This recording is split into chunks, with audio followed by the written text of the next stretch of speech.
పెద్దలు గౌరవనీయులు మన రాష్ట్ర ముఖ్యమంత్రి వర్యులు నారా చంద్రబాబు నాయుడు గారికి స్వాగతం పలుకుతూ వేదికపై ఉన్న మన ఎమ్మెల్యే గారు చరితమ్మ గారు, అట్లాగే మంత్రివర్యులు ఫారూక్ గారు, నారాయణ గారు, భారత్ అన్న గారు, అలాగే బీసీ జనార్దన్ అన్న గారు, కలెక్టర్లు, పట్టాభన్నకు ప్రతి ఒక్కరికి పేరు పేరున నమస్కారాలు తెలియజేసుకుంటూ,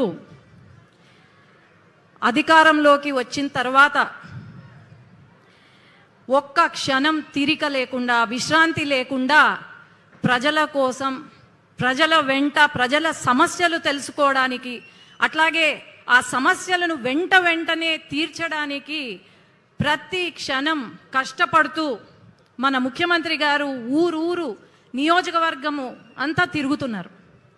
మనం అందరం గమనిస్తే ఒక విజనరీ లీడర్గా ఎప్పుడో చెప్పారు, మన రాష్ట్రం అభివృద్ధి చెందుతుంది, ఇక్కడ ఇలా పెడితే బాగుంటుంది అని.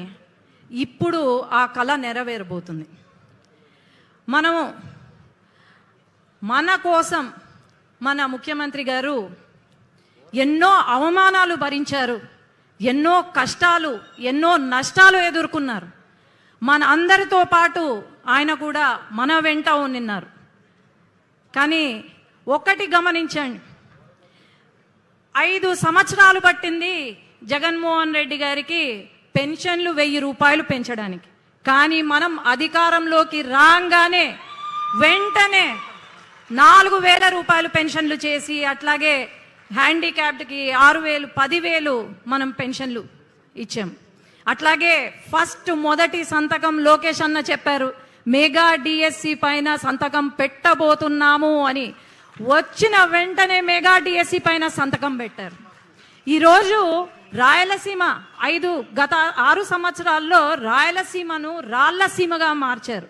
కానీ మన చంద్రబాబు నాయుడు గారు సీఎం గారు వచ్చిన తర్వాత రాళ్లసీమ కాదు, రతనాల సీమగా మారుస్తాను రాయలసీమను అని చెప్పి సాగునీటి ప్రాజెక్టులను మొదలుపెట్టి ఒక దేవుడిలాగా మనల్ని ఆదుకున్నారు.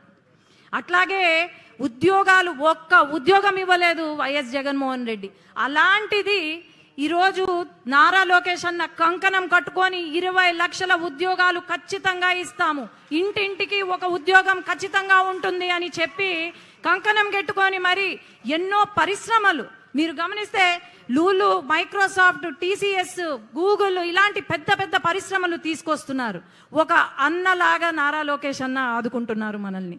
అట్లాగే రాయలసీమలో ఒక పూట బాగా తిండి తింటే చాలా సంతోషపడతాం. అలాంటిది అన్న క్యాంటీన్లు పెట్టి ఒక తల్లిలాగా ఆదుకున్నారు మన సీఎం గారు. ఇలాంటివి ఎన్నో కార్యక్రమాలు. అట్లే మహిళలు ఎక్కడా తక్కువ కాదు అని చెప్పి మహిళా సంక్షేమానికి కాకుండా మహిళా అభివృద్ధి కోసం కూడా వాళ్లకు ఎంఎస్ఎంఈ పార్కులు పెట్టి, అలాగే వాళ్ళ కోసమని వర్క్ ఫ్రమ్ హోమ్ నిర్వహిస్తూ, అట్లాగే మెటర్నిటీ లీవ్ పొడిగిస్తూ. చిన్న ఉదాహరణ, ఒక మహిళా ఎంపీ అయిన నేను సంవత్సరం లోపల యునైటెడ్ నేషన్స్ కి పంపించారు నన్ను, అట్లాగే ఆస్ట్రేలియా పార్లమెంట్ కి పంపించారు. అంటే మహిళల పైన ఎంత దృఢ సంకల్పం ఉందో ఆలోచన చేద్దాం. ఖచ్చితంగా మన ఆంధ్రప్రదేశ్ మన సీఎం గారి చేతులలో పడింది, స్వర్ణాంధ్రప్రదేశ్గా మారబోతుంది.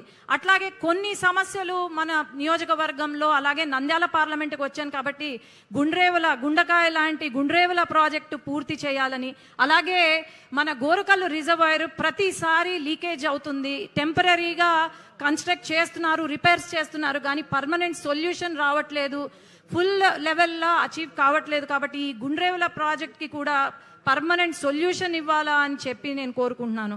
అలాగే మన షరీన్ నగర్లో ఒక బ్రిడ్జ్ ఉంది సార్, అది కట్టిస్తే చాలా మేలు అవుతుంది. ఎంతో మంది వర్కర్స్ అక్కడ అటు ఇటు పోలేక హంద్రి కాలువ దాటుతూ అక్కడ ఊబిలో చిక్కుకొని యాక్సిడెంట్స్ అవుతున్నాయి.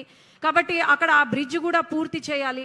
అట్లాగే సార్ ఇది నంద్యాలకు సంబంధించింది. జనరల్ హాస్పిటల్లో కేవలం 450 బెడ్లే ఉన్నాయి. ఫారూక్ గారి చొరవతో మనకు 50 బెడ్లను 300 బెడ్లుగా మార్చాము. కానీ చాలా ఇబ్బంది పడిపోతున్నారు. దాన్ని సూపర్ స్పెషాలిటీ బ్లాక్, అట్లాగే ఇప్పుడున్న హాస్పిటల్ని మన మెడికల్ కాలేజ్ క్యాంపస్లో షిఫ్ట్ చేస్తే చాలా బాగుంటుంది సార్. అట్లాగే పాణ్యంలో సార్ ఒక చిన్న రిక్వెస్ట్ సార్, ఇక్కడ ఉన్న కార్యకర్తలు ఎవరైతే ఉన్నారో దీంట్లో 10 మందిలో ఒకరు వాళ్ళ ప్రాపర్టీస్ కబ్జాకి గురైనాయి సార్. వాళ్ళ పేర్లు మార్చేశారు, వాళ్ళ సర్వే నంబర్లు మార్చుకున్నారు. అది ఒక్కటి సార్ రిక్వెస్ట్, ఒక కమిటీని ఏర్పాటు చేసి మన కార్యకర్తలకు న్యాయం చేయాలని చెప్పి నేను కోరుకుంటున్నాను. ధన్యవాదాలు. జై తెలుగుదేశం, జై చంద్రబాబు నాయుడు గారు, జై లోకేష్ అన్న.